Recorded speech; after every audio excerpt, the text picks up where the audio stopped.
নমস্কার বন্ধুরা, আপনারা দেখছেন বাঙালির রান্নাঘর। আজ আবারও একটা নতুন রেসিপি নিয়ে চলে এসেছি। রেসিপিটি হলো ডিমের কালিয়া। এই রান্নাটা থাকলে মাছ বা মাংস কোনো প্রয়োজনই হবে না।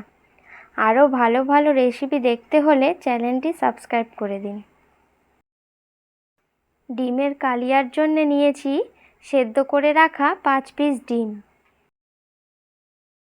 আর নিয়েছি আদা কুচি, রসুন কুচি, টমেটো কুচি, পেঁয়াজ কুচি আর কাঁচা লঙ্কা।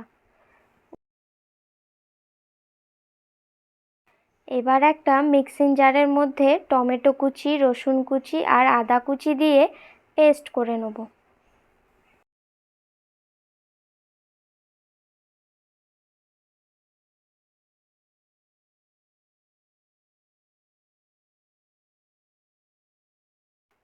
এবার সেদ্ধ করে রাখা ডিমগুলো একটা কাঁটা চামচের সাহায্যে ফুটো ফুটো করে নেব, যাতে মশলাটা ডিমের ভিতরে ঢোকে আর ভাজার সময় না ফাটে।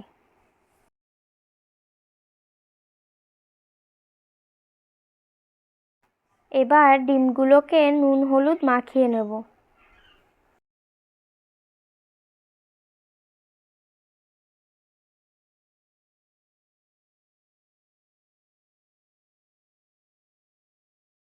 দেখুন, ডিমগুলোকে নুন হলুদ মাখানো হয়ে গেছে। তারপর একটা বাটিতে সব মশলাগুলোকে একসাথে মাখিয়ে রাখবো। একটা বাটির মধ্যে দেব লঙ্কা গুঁড়ো, হলুদ গুঁড়ো, ধনে গুঁড়ো, জিরে গুঁড়ো আর মৌরি গুঁড়ো দিয়ে ভালো করে মিশিয়ে রাখবো।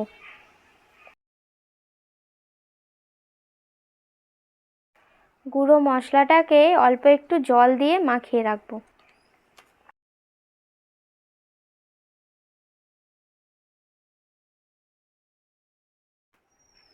তারপর একটা কড়াইয়ে তেল গরম করে নেব।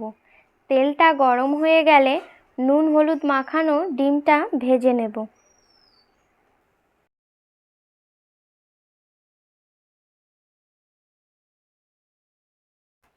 ডিমটা ভালো করে উল্টে পাল্টে ভেজে তুলে নেব।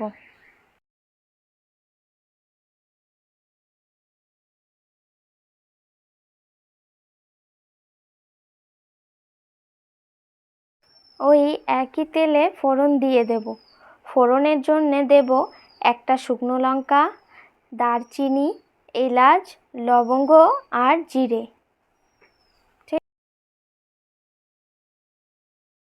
ফোড়নটা দেওয়া হয়ে গেলে কুচিয়ে রাখা পেঁয়াজটা কড়ার মধ্যে দিয়ে দেবো।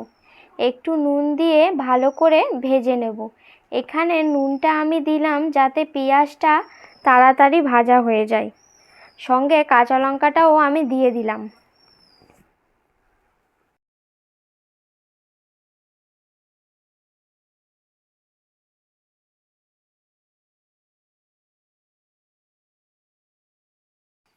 পেঁয়াজটা ভাজতে ভাজতে একটা বাদামি কালার চলে এসেছে।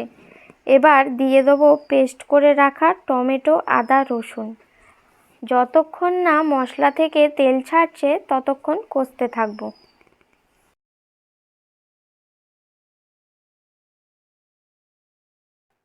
দেখুন, মশলা থেকে তেল ছেড়ে দিয়েছে। এবার দিয়ে দেব মিশিয়ে রাখা গুঁড়ো মশলার পেস্টটা। আবারও ভালো করে কষতে থাকবো যতক্ষণ না মশলা থেকে তেল ছাড়ছে। কষতে কষতে মশলা শুকনো হয়ে গেলে মশলার বাটি ধোয়া জলটা দিয়ে ভালো করে কষবো।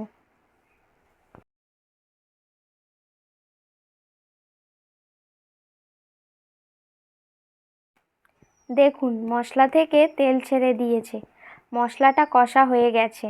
এবার ভেজে রাখা ডিমগুলো ওই মশলার মধ্যে দিয়ে ভালো করে নেড়ে চেড়ে নেব, যাতে ডিমের গায়ে মশলাগুলো ভালো করে মিশে যায়। ডিম আর মশলা ভালো করে মিশিয়ে নিয়ে দিয়ে দিতে হবে পরিমাণ মতো জল। আবার একটু নেড়ে চেড়ে 3 মিনিটের মতো ঢাকা দিয়ে ফুটিয়ে নেব।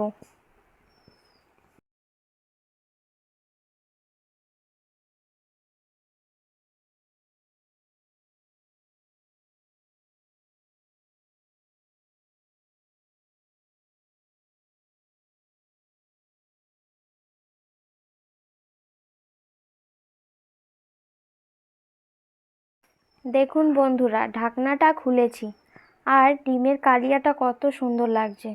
এইভাবে বানালে মাছ মাংসের প্রয়োজনই হবে না। আরও ভালো ভালো রেসিপি দেখতে হলে আমাদের চ্যানেলটি সাবস্ক্রাইব করে দিন।